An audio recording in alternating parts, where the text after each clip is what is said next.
What's going on, guys? So we're officially 14 weeks out. By the time you see this video, I'll be about 13 weeks out. I'm trying to upload these videos on a weekly basis, and I'm typically getting these videos out by Friday or Saturday after I have everything edited and put together. And I'm going to continue to put these videos out.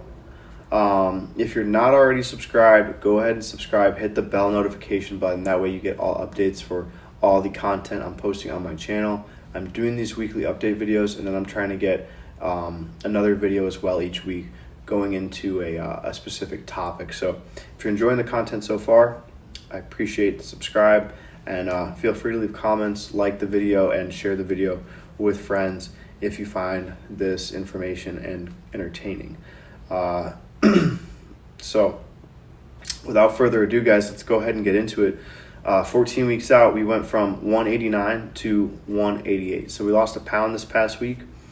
We did decide to implement some changes going into 13 weeks out, which is a few things here. First things first, training is staying the same for right now. We're training 4 days a week. If you stick around to the end of this video, I'm actually going to go ahead and go through my leg day workout. So I want to give you guys a bit of an idea of kind of what I'm thinking and what I'm going through in the gym on a leg day. And so training is the same.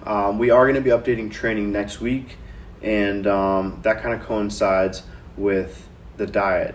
So diet, we are going to be adding in a low day diet. So last week I did put up the low day diet in last week's video, and we're going to go ahead and implement that this week on 2 of my rest days. So currently, like I said, I'm training 4 days a week, resting 3 days. So on 2 of those rest days are going to be low day diets for now.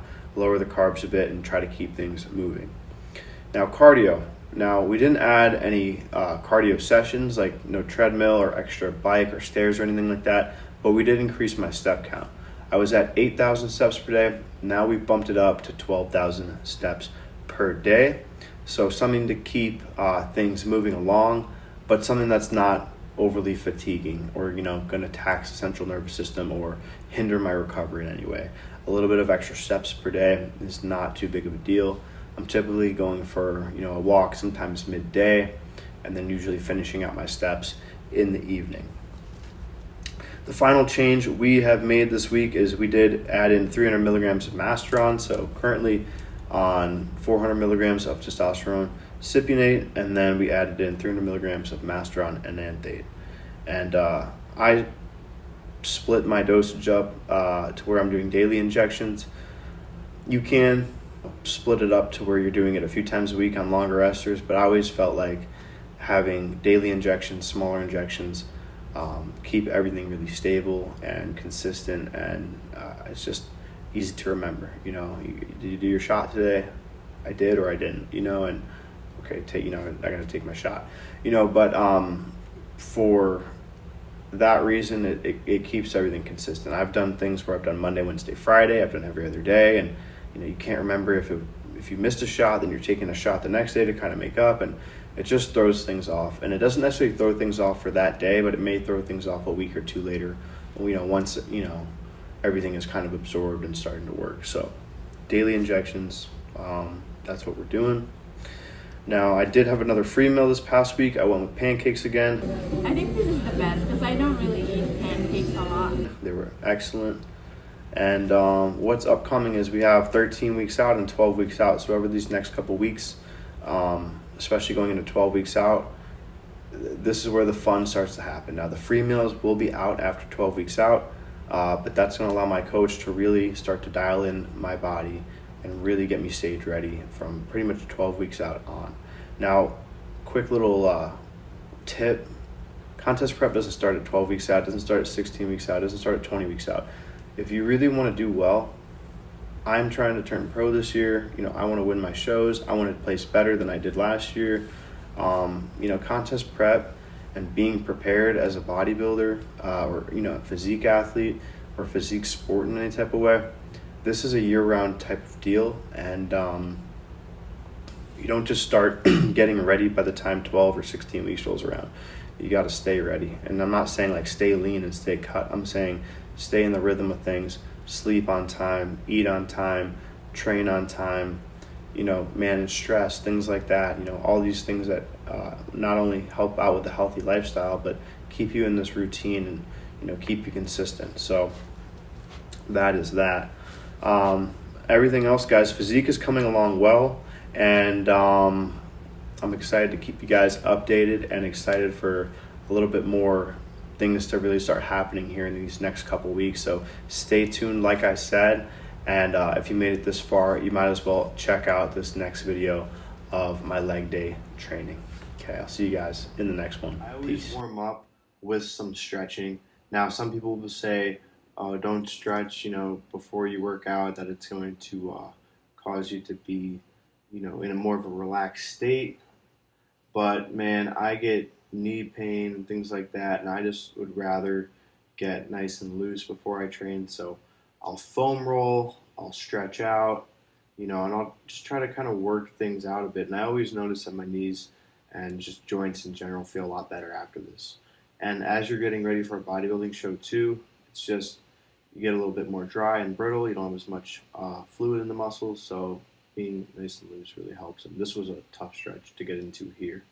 So the next thing I'll do is kind of loosen up the hips a little bit. Just take a box and get my foot up there and start stretching out that way. That will help open up the IT band a bit and help open up the hips. And then the first exercise we went into was leg extensions. So this is my second set. We only have 2 sets of leg extensions right now. So this is my heavy set here, going for 10 reps.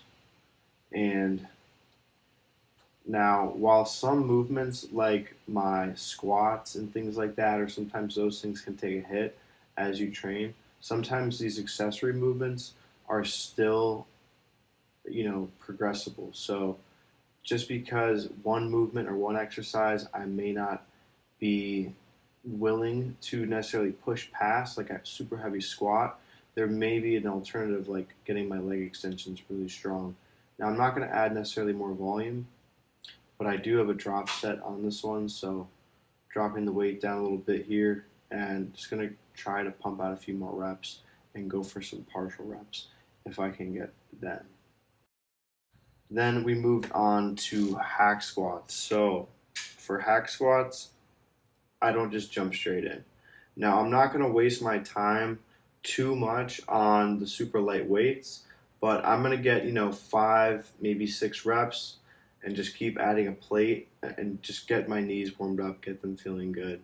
I'll throw on another plate till I'm really at the weight that I want to work with. So we got to 3 plates, got to warm up there, and then it was on for the first working set. Now, like I said, right now I'm getting a little bit of knee pain. So what I've been doing, instead of doing my typical 5 plates or more, is I've added this intensity technique, which is 1.5 reps. It's also known as like lengthened partials. So what I'm doing is I'm going down, halfway back up, back down, then all the way up. So we're almost getting 2 for 1 here. So instead of just letting my knees get beat up by super heavy weights, because I'm definitely starting to feel it a little bit right now, I'm going as hard as I can with the 1.5 reps. And so far, I did these for the first time last week. They have done my legs really good so far. And now here's the thing. I would not suggest you to just start making changes to your training program, but for me, as someone who has been doing this, I know how to shift to where I can still do the same exercise, but I may do it in a different way, right? I want an effective workout, so I'm going to train effective. I'm not just going to lighten everything up and go for the same amount of reps. Just say I couldn't do that same weight, so I just didn't do the same weight. I'm going to try to find an alternative that is going to be sufficient. It's going to allow me to still train to failure or close to failure and get a similar stimulus to what I would get with a heavier weight. So here's me stretching out in between sets. I usually just like to lay down and try to catch my breath between sets. And, sometimes my rest periods are, 3, sometimes 5 minutes, but I want to be fully engaged by the time I'm doing the set. So after the hack squats, we moved on to hamstring curls, lying leg curls. And what the focus here is to really shorten the hamstrings. So as you'll see, I do not come all the way down. I kind of stay in that 75% of the way down range. And what I'm trying to do here is just shorten the hamstrings as much as possible. This movement, there's not a lot of movements where you're going to be able to shorten the hamstrings like this. So while some movements are for full range of motion, some movements are, you want to maximize that shortened position. So that's what we're doing here on the hamstring curls. And then towards the end on my last set, I did a set where I did some lengthened partials. So you'll see I'll go for some partial reps. Now, these are just at the bottom, so I'm just coming to about 25% of the way up, just trying to pump out the last little bit of blood in the hamstrings. Okay, moving on from that, we go to a hip extension machine. So I've kind of been playing around with my foot position on these and how much, or if at all, do I have my knees bent. I'm trying to replicate pretty much an RDL with these. Now,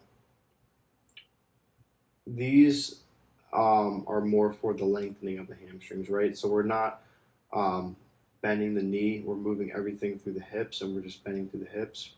So the further I can kind of stretch my hips away from my hamstrings, the more of a stretch I'm going to get in them. And you'll see here in this next clip, this different angle, we get a really big stretch to the hamstrings here. So we did something to shorten the hamstrings, now we're doing something to lengthen them. So I do keep a slight bend in my knee. I'm not fully locked out. I just keep a slight bend and kind of think of these like doing an RDL. Just trying to jam my hips into the pad and get the most out of them. And then lastly, we finished up with some calf raises as well as some adductors. Now with these, you can see my foot position. I'm all the way at the end of the adductor machine. So that's also something to keep in mind and play around with. Some people go really short. Like I have some clients that go really short with it. But what I would encourage you to do is to play around with it and see what you find does the best for your adductors. It's a big part of your leg. It's all that inner thigh muscle there, so do not skip out on adductors, even though they suck. And I have some stories about how much they suck. I think everyone has a story about the first time they ever did the adductor machine and what that following next few days were like. But they are definitely an important muscle to have and have been very much well developed. And they're also not something to just rush through. So that was about it, guys, and then did some posing. So as you can see, I'm doing some classic physique bodybuilding type posing. I still recommend, and if you're someone who doesn't pose currently, I would recommend learning how to pose because it's going to make your training better. However, I'm doing men's physique, right? So even though there's only 2 poses in men's physique, a front and a back pose, they still will help the rest of your physique and help your mind-muscle connection. And just help your overall development as an athlete. So pose, pose, pose, and that's all I got for you guys today. Thank you for tuning in, and I'll see you next time. Peace.